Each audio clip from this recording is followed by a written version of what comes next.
Lambang ikonik Jam. RM79.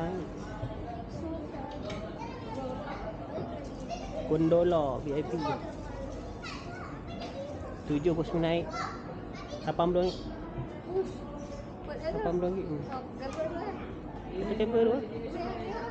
Nak beli ya? Ambil RM70. Gondola ni. Okey. Ini VIP nya. Ha? VIP nya. VIP hadapan tadi. Depan kami tu. VIP dia ada cushion. Cushion tu. Macam dah. Cushion lah. Macam cushion tu ada 3 dah. Dua apa? Gondola ni VIP nya. Ada tak?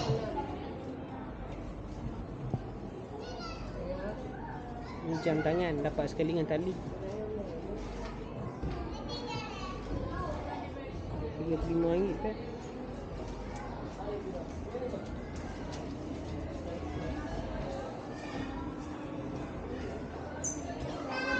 Nanti mak nak main lagi ya?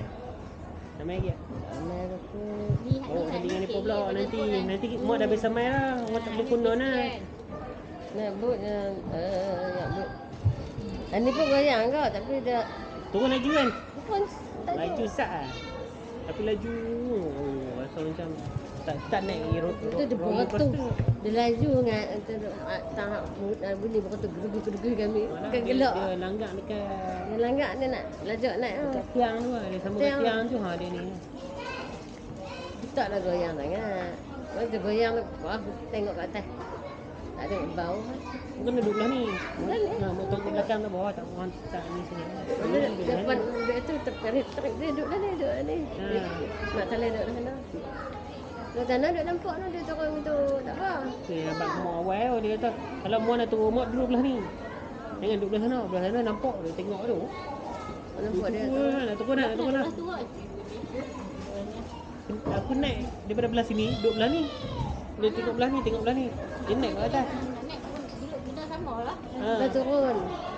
Belah dia turun. Dia pening. Aku naik satu kali lah. Dia ada satu kali. 2 kali. 4 kali lah ni.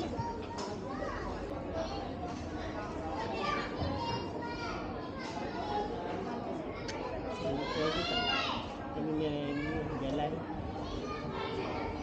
goyang kat mana.